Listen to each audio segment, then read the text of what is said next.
So I'll go back to one thing you said when you gave that example earlier on, and this is one of the things that I struggle with it, but it goes back to the intensity piece. You have a conversation and you say if there's some weed in this car and, you know, what's going to happen, and you say, what do they say to you, Oak? You'd be, what's the term? Hosed. Hosed, right? And you said it in this kind of casual way. And that's what I feel sometimes, that people are casual when they talk about this kind of stuff. It's like, yep, nope, you'd be hosed, you know, because of what you said, it's become so normalized.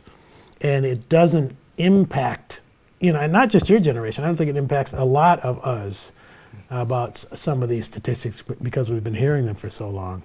Still, there would be some disparity, and you can comment on this, between how serious whites take this in general and how serious blacks take this in general. But overall, as a generation, in a broad stroke statement, I don't think either black or white take it as intensely again as we did in our generation. So one of my challenges is, for example, when I do this work with young people, when I do race relations training and discussions, and I hear black kids saying things, well, you know, it's really not so bad anymore, and it's really not this, and, you know, I have some white friends, and there's interracial dating, and da-da-da-da, and they're not acting like there's nothing wrong, but they're, and then I realize that they're not aware of the institutional piece, and then I say to myself, all right, Todd, what is your role here?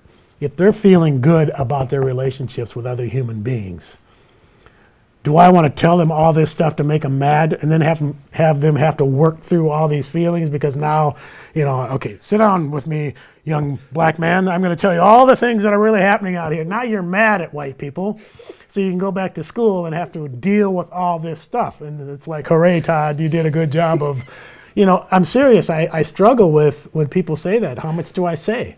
Well, I want them to be informed, but I don't want them to have to go through all this bitterness and anger and then figure out how they're going to get along with their white peers after I've told them all, you know, and they've got to sort through all that stuff that I'm trying to still sort through at 59 years old. So that's a genuine dilemma for me.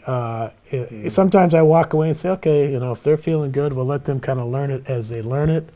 But then I don't want them to, you know, they're going to run into a buzzsaw at a certain point in their life, and I don't want to be the person who didn't try to help them prepare for that. So that's another generational dilemma. I don't know what the answer is to that, but that I have run into in doing this work many times. You said something else that struck me, that somehow the way society, the way the economy has gone, which we're so driven by the economy, individuals are driven by their survival needs. So the economy gets worse, people get more self-centered as one general example, and survival becomes more important. I've read things that say, you know, that people in the 20 to 30 something generation are more money focused than maybe, or they're really focused on their career and money and that sort of thing. Not saying they don't care about people, but this whole individualistic career path is really important to them. I don't know if it's true or if it's not true. I think some people in that generation resent hearing that, and I've heard them say, I don't want to hear that, I do care, and so I don't want to make these broad generalizations. But I think there's something to that. I think there's something to the whole thing of, for whatever reason, people becoming more concerned about their immediate needs day to day, which does what you said. People then are going to say, well, yeah, I know this is an issue, but if I acknowledge it, I don't have time to do anything about it. And there's a lot of dissonance when that kind of thing happens. I mean, I think that is real.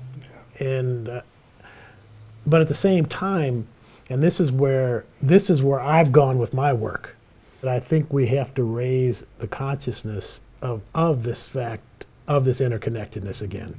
That we've got to somehow bring back this sense that there is, you know, the stuff that Martin Luther King talked about, this beloved community, which is a cliche now.